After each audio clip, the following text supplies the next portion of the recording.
Now, all week long, we'll be getting a preview of the 2022 election for our brothers and sisters in the Philippines. With the rundown is Nestor Licanto.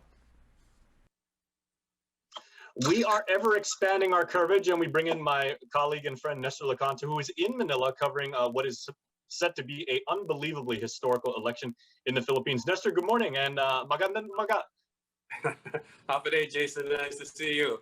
Yeah, so the latest update, we have a front runner who has been the front runner almost from the outset. That is Ferdinand Bongbong Marcos Jr., the son of the late dictator.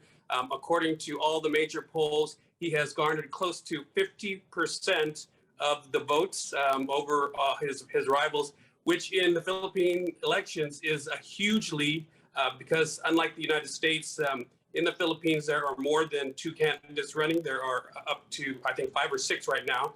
And they only need to garner a plurality of the vote to win. So if Marcos has 50%, that means he has as many votes as all the rest of his rivals. And so it appears to be a very insurmountable lead at this point, 1 week from the May 9th election. Obviously, his namesake and the pedigree that carries with it bodes a lot in his favor.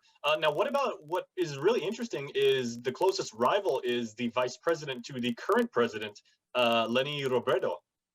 Yes, she's the vice president, as you say. She actually defeated Bongbong Marcos in the last election in 2016 by, I think, a margin that I see here is 14.4 million to 14.1 million, 1.5 million votes. So only 250,000 votes.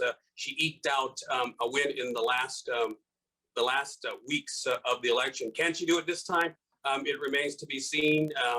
She's had certain rallies already with tens of thousands of people, and apparently she is gaining some ground, but analysts say that's from the other rivals, like the other candidates are Manila Mayor Isko Moreno, Manny Pacquiao, who's a senator in the Philippines. So she's garnering votes from them, but she's not really chipping away at the Marcos lead because he remains at about 50% of the votes, according to the polls.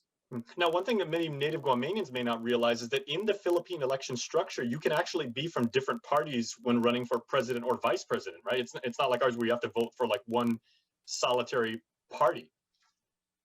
That's correct.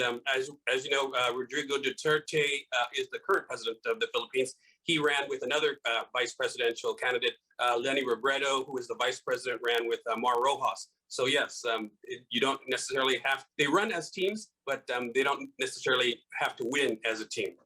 Now, Nestor, combined, you and I, we've covered maybe like close to like almost 30 elections over the courses of our careers, but we know that these things can have a tendency to be like a final push or something happens, political maneuvering, call it what you will. But is there any chance of a last minute surge could maybe disrupt how the candidates are positioned at this point?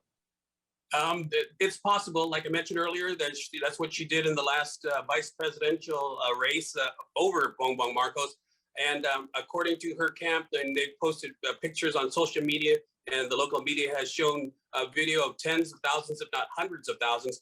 They estimated the last crowd at the Leni Robredo campaign rally at 400,000, which is saying a lot because, like Guam, you walk at this time of year, you walk outside, it is sweltering heat. So for 400,000 people to gather for a campaign rally that lasted for hours and hours is saying a lot. But can she overcome the current lead? That remains to be seen. It's a tough hill to climb. Well, you never know about Mother Nature. The heat can have an effect on people. People tend to do like interesting things when it is possibly hot. And then, Ness, before I let you go, of course, this is not just only a historic presidential election for the country, but nationwide, so many positions are up for grabs, all the way down to the individual municipality level. That's correct. I think one thing that might be overlooked is the fact that this is the general election, and as you say, it's all the way down to the municipalities. And in the outlying areas, in the remote areas, I think that might be the focus, not so much on the presidential election, which is garnering most of the national coverage.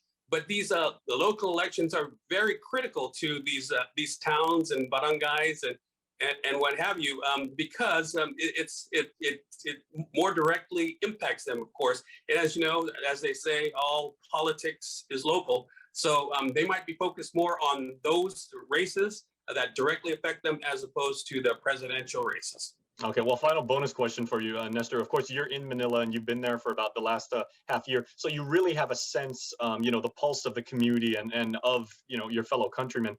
Coming off the pandemic, what seems to be, the sense of, of excitement about the election or about, the anticipation of this historic event?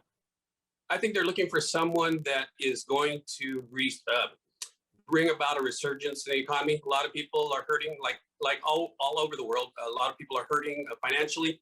So I think that's the biggest focus of this election, is who is going to bring them out, because the Philippines was doing quite well economically prior to the pandemic, and it has tanked like most other countries in the world. So I think that's by far the biggest issue, is the economy. All right. Well, that's Nestor Licanto, of course, just hitting the tip of the iceberg, because he will be covering the Philippine election for us all week right here on the Hotspot. So, Nestor, happy hunting. All right. Thanks, all right, Jason. Good stories coming up. And please make sure to stay tuned, everybody, because the Hotspot will continue right after this.